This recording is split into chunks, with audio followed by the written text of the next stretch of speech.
Hello everyone! Today, we're diving into the legendary Hashira, the elite Demon Slayer core pillars who carry the fight against Muzan and his demons. They're flashy, powerful, emotional wrecks sometimes, and occasionally just plain unhinged. You've got one who laughs through bloodshed, another who can't stop crying, and one who treats every fight like a fashion runway. Some are calm and wise, others are chaotic, loose cannons with swords, but none of them are boring. So, let's go through them one by one. Giyu Tomioka, Water Hashira. Giyu is the original bro, say-something character. Stoic, quiet, socially awkward. Basically Demon Slayer's version of Sasuke if he never joined a group chat. His water-breathing techniques are elegant and precise, slicing demons apart with calm efficiency.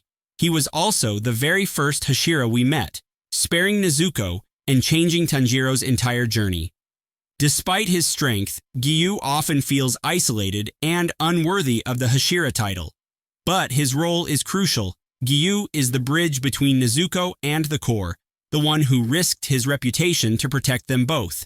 He's not just powerful, he's proof that compassion still has a place in the battlefield.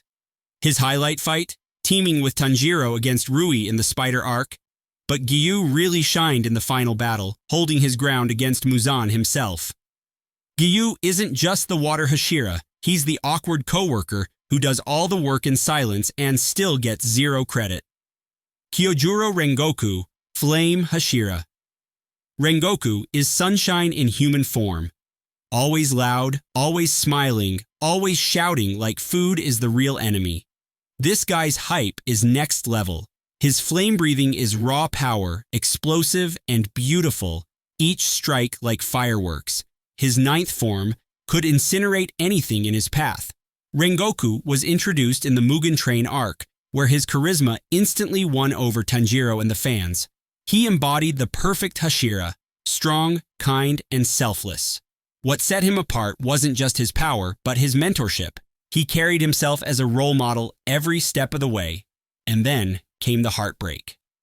Facing Akaza, Upper Moon 3, Rengoku gave one of the most iconic fights in anime. Even with mortal wounds, he held Akaza in place until sunrise, protecting everyone on that train. His death was devastating, but his legacy lit a fire in Tanjiro and inspired the entire core. Rengoku didn't just burn bright, he burned so hard that even the fandom still hasn't recovered.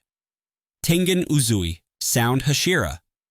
Uzui is what happens when JoJo's Bizarre Adventure accidentally leaks into Demon Slayer. Flashy, dramatic, always flexing his three wives like they're trophies. His sound breathing mixes explosions, dual blades, and tactical genius.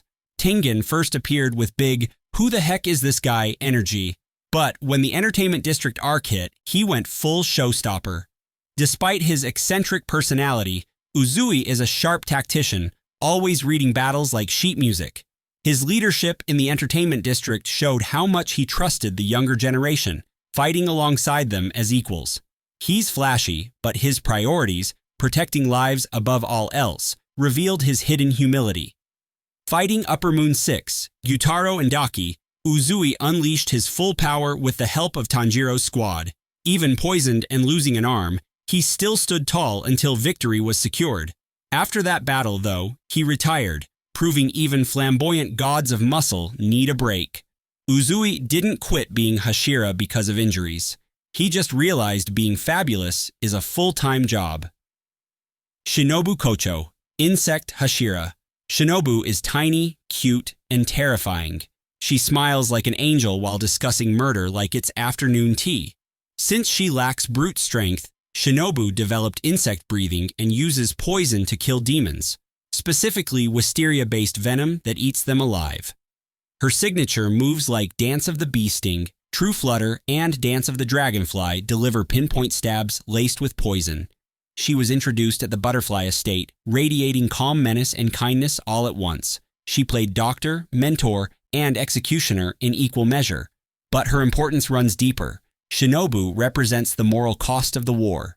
Despite her soft smile, her heart was filled with hatred for demons after her sister's death. Her internal struggle between compassion and vengeance made her one of the most layered Hashira. Her story climax came in the Infinity Castle arc, where she faced Doma, Upper Moon 2. Outmatched in strength, she used herself as a weapon, letting him absorb her body filled with poison, setting up Kanao and Inosuke to finish him. Shinobu isn't just the insect Hashira, she's Demon Slayer's smiling assassin who proved you don't need strength when you've got patience and chemistry. Mitsuri Kanroji, love Hashira. Mitsuri is living proof that too much serotonin can still kill demons. Her love breathing is derived from flame, but uniquely flexible. Paired with her whip-like sword, she shreds demons with grace and agility.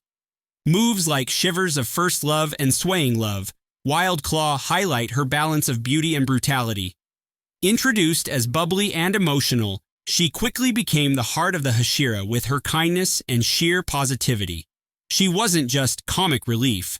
Mitsuri carried the theme of embracing individuality. Her strength came from her unique body and her refusal to suppress her emotions, showing that love itself could be a weapon.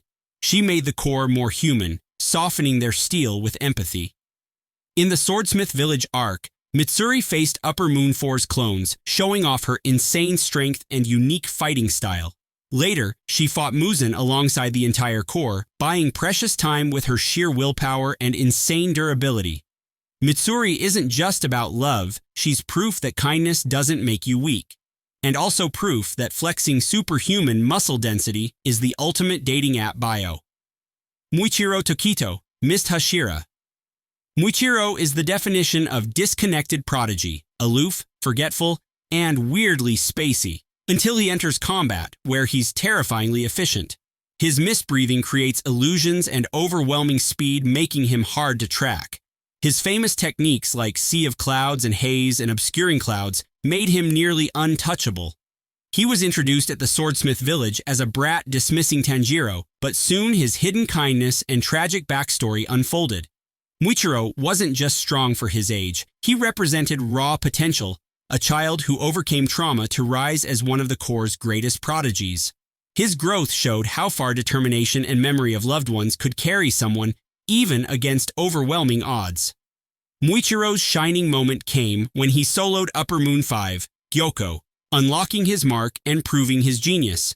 His final battle was against Kokushibo, where Muichiro sacrificed his life to weaken him, allowing the others to claim victory.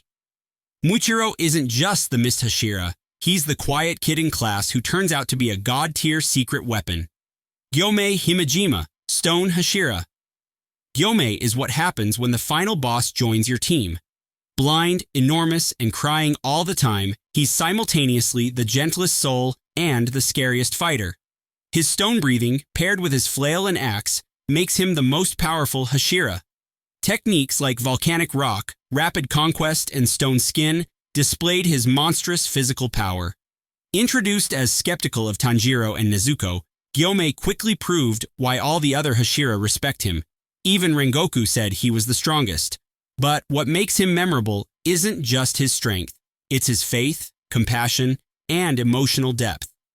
Despite his size and power, Gyomei embodied humility, always praying for others and carrying guilt over the children he failed to protect. His ultimate fight was against Kokushibo, where he unleashed insane strength alongside Sanemi and Muichiro. Even gravely wounded, he stood in the final fight against Muzan, holding him down until sunrise. Gyomei isn't just a Hashira, he's a walking cathedral powered by tears and raw gains. Sanemi Shinazugawa, Wind Hashira. Sanemi is rage personified. He greets people with insults, fights with reckless fury, and still somehow makes you like him. His wind breathing is aggressive, sharp, and brutal, perfect for his violent style. Famous forms like Cleanstorm Windtree and Cold Mountain Wind shred enemies with sheer force. Introduced at the Hashira meeting, he immediately stabbed Nezuko to test her, instantly becoming one of the most hated and badass characters at once. But Sanemi's rage wasn't just anger, it was grief. Losing his family to demons scarred him for life. His anger masked deep pain and made him one of the core's most tragic figures. Sanemi's highlight came in the fight against Kokushibo, where his endurance and fury kept him alive against impossible odds. He also battled Muzan, giving everything despite fatal wounds. Beneath the anger, His soft side showed in moments with his younger brother Genya, making his character hit hard emotionally.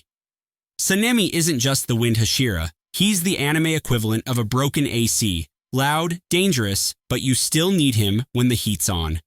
Obanai Iguro, Serpent Hashira. Obanai is the edgy boy of the squad, complete with bandages, a snake pet, and trust issues. His serpent breathing makes his sword movements unpredictable, bending like his pet snake Kaburamaru. Techniques like serpent twisting slash and venom fangs of the narrow head made him uniquely dangerous. Introduced as cold and strict, he was the one who demanded harsh judgment on Tanjiro and Nezuko during the Hashira trial. But beneath his harsh exterior was a broken boy raised in a horrific cult, scarred by trauma. His love story with Mitsuri added rare tenderness to the bloodbath. Obanai's redemption came in the final battle against Muzan, where he fought bravely and revealed his softer side with Mitsuri. Their tragic romance added depth to his character, making his sacrifice emotional and heartbreaking. Obanai didn't just fight demons, he fought every emo stereotype and somehow made it stylish. And that's the full lineup of the Hashira, 9 pillars of the Demon Slayer Corps who carried the story on their shoulders. Some went out heroes, some went out screaming, but every one of them left a mark that fans will never forget.